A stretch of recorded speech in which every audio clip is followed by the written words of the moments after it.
안녕하십니까. 중랑구 어린이 급식관리 지원센터 조리원 비대면 위생교육을 진행하게 된 영양사 정슬기입니다. 이번 차수는 원산지 표시 및 조리실 시설관리, 노로바이러스 식중독에 대해 알아보도록 하겠습니다.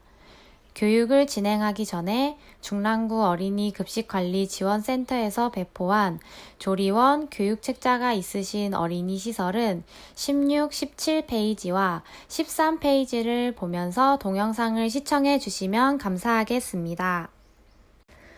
오늘 위생교육의 목차로는 원산지 표시, 조리실의 올바른 시설관리, 노로바이러스 순으로 교육을 진행하도록 하겠습니다. 원산지 표시의 목차로는 원산지 표시제, 원산지 표기 대상 식품, 원산지 표시 방법, 과태료 부과 기준 순으로 교육을 진행하도록 하겠습니다. 먼저 원산지 표시제란 무엇인지 정의부터 알아보도록 하겠습니다. 원산지 표시제란 농수산물의 원산지 표시에 관한 법률에 따라 어린이의 건강, 안전 및 알 권리 확보를 위해 농수산물이나 그 가공품을 조리하여 제공하는 경우 식단표에 원산지를 기재하여 공개하여야 하는 것을 말합니다. 그렇다면 원산지 표시 대상 품목에는 어떤 것들이 있는지 알아보도록 하겠습니다. 원산지 표시 대상 품목인 쇠고기, 돼지고기, 닭고기, 오리고기, 양고기, 염소고기는 식육, 포장육, 그리고 식육 가공품을 포함하여 모두 원산지를 작성해 주셔야 합니다. 특히 쇠고기는 국내산을 사용하실 경우 국내산 중에서도 식육의 종류가 한우, 젖소, 유구 세 가지로 나누어지기 때문에 국내산 한우인지 젖소인지 유구인지 구분하여 표시해 주셔야 올바르게 표기되었다고 할 수 있습니다. 예를 들어 한우를 사용하신다면 쇠고기 국내산 한우라고 표기해 주시면 됩니다. 그리고 염소고기의 경우는 유산양도 원산지 표시 대상 품목에 해당합니다. 다음으로 원산지 표기가 필요한 식재는 밥, 죽, 누룽지에 사용하는 쌀입니다.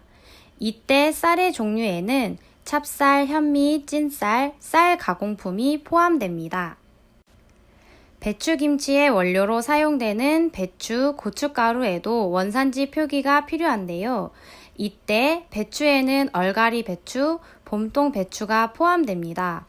원산지를 표기하실 때에는 배추, 고춧가루의 원산지를 각각 작성한다는 것을 꼭 기억해 주세요. 다음으로 원산지 표기가 필요한 식품은 두부류, 콩국수, 콩비지의 원료로 사용되는 콩입니다. 이때의 콩에는 콩가루 등 콩 가공품도 원산지 표시 대상에 포함되고 가공두부, 유바는 원산지 표시 대상에서 제외됩니다. 마지막으로 원산지 표기가 되어야 할 수산물 및 수산물 가공품 대상 식품을 말씀드리겠습니다. 넙치, 조피볼락, 참돔, 미꾸라지, 뱀장어, 낙지, 명태, 고등어, 갈치, 오징어, 꽃게, 참조기, 다랑어, 아기, 쭈꾸미가 원산지 표시 대상입니다. 명태의 경우 원산지 표시 대상이지만 황태, 북어 등 건조한 것은 표시 대상에서 제외됩니다. 다랑어, 아기, 쭈꾸미는 2020년 4월부터 추가된 항목이니 기억해 주시기 바라며 원산지 표시 대상 품목을 활용한 수산물 가공품, 예를 들어 다랑어를 가공한 참치캔, 다랑어포, 오징어를 가공한 진미채 등도 원산지 표시 대상이므로 누락되지 않게 관리해 주시기 바랍니다. 다음은 원산지 표시 방법에 대해 알아보겠습니다. 원산지를 표시할 때에는 원산지 표시가 되어야 할 곳에 누락 없이 표시를 해주시기 바랍니다. 먼저 원산지 표시는 식당이나 취식 장소에 월간 메뉴표, 메뉴판, 게시판 또는 푯말 등을 사용하여 이용자가 원산지를 쉽게 확인할 수 있도록 표시해야 합니다. 또한 교육, 보육, 시설 등 미성년자를 대상으로 하는 영업소 및 집단급식소의 경우에는 원산지가 적힌 주간, 월간 메뉴표를 가정통신문으로 알려주거나 교육, 보육, 시설 등의 인터넷 홈페이지에 게시되어야 합니다. 그리고 표시 대상 품목에 식품 표시사항 라벨 등을 통해 원산지를 표시해 주셔야 하는데, 이때 원산지 등이 기재된 영수증이나 거래 명세서 등을 보관하여 원산지가 확인될 수 있도록 해야 합니다. 축산물의 경우에는 증빙 서류를 매입일로부터 6개월간 비치 및 보관해야 하는데요. 증빙 서류, 즉 거래명세서로 인정되는 범위는 원산지가 기재된 거래명세서, 영수증, 원산지 증명서, 도축검사 증명서, 축산물 등급 판정 확인서, 포장재 표시사항 등입니다. 마지막으로 원산지 표시 항목 중 대표적인 예시를 가지고 다시 한번 짚어보겠습니다. 원산지 표기 시 국내산은 국산 또는 국내산으로 표기하고 외국산의 경우 해당 국가명을 기재합니다. 예를 들어 급식으로 두부가 제공될 경우 두부의 콩의 원산지가 어느 국가인지 확인 후 국산 콩으로 만든 두부일 경우 콩 국산으로 표기하시고, 급식으로 제육볶음이 제공될 경우 돼지고기의 원산지를 확인 후 덴마크산 돼지고기를 사용한다면 돼지고기 덴마크산이라고 기입하셔야 합니다. 쇠고기의 원산지가 국내산일 경우 식육의 종류를 반드시 구분하셔서 기입해 주셔야 합니다. 국내산 쇠고기의 경우 한우, 유구, 젖소 이렇게 세 가지로 구분되기 때문에 정확한 종류를 기입하셔야 합니다. 김치의 경우 김치에 사용된 배추와 고춧가루가 원산지 표시 항목이기 때문에 배추의 원산지, 고춧가루의 원산지를 각각 따로 기입해 주셔야 합니다. 배추김치는 배추의 원산지, 고춧가루의 원산지를 기입하시고, 백김치의 경우 고춧가루를 사용하지 않기에 배추의 원산지만 기입하시면 됩니다. 다음으로는 과태료 부과 기준에 대해 알아보겠습니다. 쇠고기의 경우 원산지를 표시하지 않아 1차 위반이 적발되었을 경우 100만원의 과태료를, 2차 위반 시 200만원, 3차 위반 시에는 300만원의 과태료를 지불하게 됩니다. 또한 쇠고기는 앞서 말씀드렸듯이 식육의 종류가 한우인지 젖소인지 유구인지 표시를 해주셔야 하는데요. 이를 위반할 시에는 1차 30만원, 2차 60만원, 3차 위반 시에는 100만원의 과태료를 지불하게 됩니다. 돼지고기나 닭고기, 오리고기, 양고기, 염소고기, 쌀, 배추, 고춧가루, 콩, 수산물의 원산지 미표시로 인한 적발 시에는 1차에 30만원, 2차 60만원, 3차 100만원의 과태료를 부과하게 됩니다. 원산지의 표시 방법을 위반하셨을 때에는 5만원 이상 1000만원 이하의 과태료를 부과하게 됩니다. 또 영수증이나 거래 명세서 등을 비치하지 않으셨을 시 1차 20만원, 2차 40만원, 3차 80만원의 과태료를 부과하게 되니 참고하시기 바랍니다. 다음으로는 조리실의 올바른 시설 관리에 대해 알아보겠습니다. 교육 목차로는 조리실의 배수구 관리, 조리실의 환기 시설 관리, 조리실의 방충 방서 시설 관리, 조리실의 폐기물 용기 관리 순으로 교육을 진행하도록 하겠습니다. 먼저 배수구 관리입니다. 배수구에 있는 덮개는 곤충, 설치류 등의 유입과 악취 및 폐수 역류의 위험을 막아줍니다. 배수구가 있는 어린이 급식소에서는 배수구 덮개를 사용하여 외부 유인물로 인한 오염을 방지하고 배수구 덮개가 부식되거나 파손이 되었을 경우에는 즉시 수리 및 교체를 하여 관리해 주시기 바랍니다. 또 주기적인 청소를 통해 물고임 및 냄새 역류가 없도록 관리해 주셔야 합니다. 다음은 환기시설 관리에 대해 알아보겠습니다.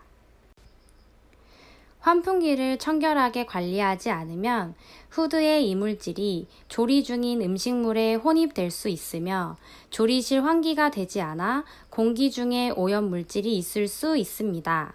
따라서 환기시설인 후드나 환풍기 등을 설치하여 정상적으로 작동하는지 확인하고 이물질이 없도록 청결하게 관리하여 주시기 바랍니다. 환풍기의 올바른 청소 방법을 함께 알아보도록 하겠습니다. 첫 번째, 후드 내의 거름망을 떼어냅니다. 두 번째, 세척제에 불려 깨끗이 세척하고 헹궈줍니다. 세 번째, 수세미에 세척제를 묻혀 후드 내부와 외부를 닦아주고 마지막으로 세척제를 잘 닦아낸 후 마른 수건으로 닦아 건조시킵니다. 다음으로 방충 방서시설 관리에 대해 알아보겠습니다. 외부로 통하는 창문에 방충망을 설치하여 조리실 등 식품을 취급하는 곳에 해충 유입을 막아줘야 합니다.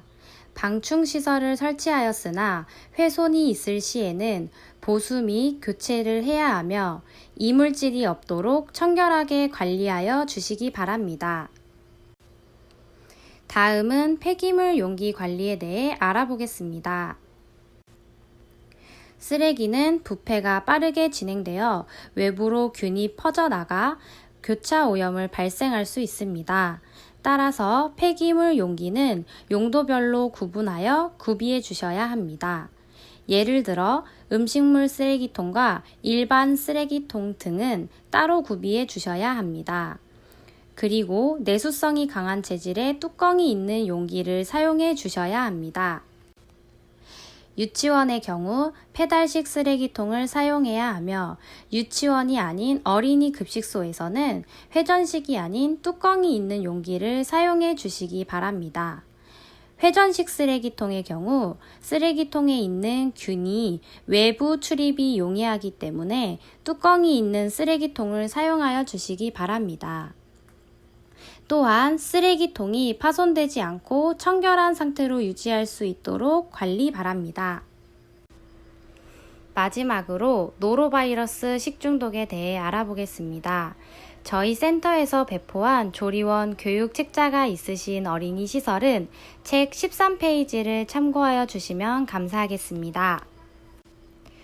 노로바이러스에 대해서 많이 들어보셨을 텐데요. 노로바이러스란 급성 위장염을 일으키는 전염성 강한 바이러스입니다. 특히 겨울철에 주로 발생하나 최근에는 계절과 관계없이 집단 급식소에서 많이 발생하고 있습니다. 노로바이러스의 주요 원인으로는 오염된 물로 씻은 채소류 및 과일류, 오염된 어패류 및 물을 섭취한 경우입니다. 또 구토물에 오염된 손으로 만진 문고리, 계단 난강 등을 통해서도 전염이 가능합니다. 노로바이러스의 주요 증상으로는 구토, 설사, 복통, 발열 등이 있습니다. 다음은 노로바이러스의 특징에 대해 알아보도록 하겠습니다. 노로바이러스의 잠복 기간은 평균 하루에서 이틀입니다. 영하 20도에서도 오래 생존이 가능하며 소량의 균으로도 발병이 가능합니다. 구토물 분변 1g당 1억 개의 노로바이러스가 존재한다고 합니다. 감염 후 24에서 48시간 내에 메스꺼움, 구토, 설사, 복통, 두통 등을 일으키며 통상 3일 이내에 회복이 되지만 일주일간 분변으로 바이러스는 계속 배출된다고 합니다. 노로바이러스의 감염 경로는 용수 및 해수 오염으로 인한 식품, 식자재가 오염되어 감염이 확산됩니다. 바이러스는 사람 간 접촉, 식품 취급 종사자 감염 등에 의해 확산됩니다. 그럼 노로바이러스 식중독 예방법에 대해 알아보도록 하겠습니다. 노로바이러스 식중독을 예방하기 위해서는 흐르는 물에 비누나 손 세정제를 사용하여 30초 이상 손 씻기, 채소, 과일은 깨끗한 물로 3회 이상 세척 및 소독하기, 어패류는 수돗물로 세척하고 중심온도 85도에서 1분 이상 가열하기, 조리 도구는 열탕 소독이나 200ppm 염소 농도에서 염소 소독으로 철저하게 세척 및 소독하기, 물은 끓여 마시기, 주변 환경을 청결하게 유지하기가 있습니다. 마지막으로 노로바이러스 식중독 대응 요령에 대해 알아보도록 하겠습니다. 조리 종사자의 건강 상태를 매일 점검하고 건강 상태가 좋지 않을 땐 조리를 하지 않는 것을 권장드립니다. 구토나 설사 등 식중독 증상이 나타나면 즉시 조리 중단 후 의료기관을 방문합니다. 감염에서 회복된 후에도 일주일 이내에는 작업을 하지 않습니다. 집단 설사 환자가 발생하면 가까운 보건소에 신고하여 2차 피해를 예방하도록 합니다. 오늘은 원산지 표시 방법과 조리실의 올바른 시설 관리, 그리고 노로바이러스 식중독 예방 방법에 대해 알아보았습니다. 교육 만족도 조사표를 작성하셔서 센터 메일로 회신 부탁드립니다. 교육 들으시느라 수고하셨습니다. 감사합니다.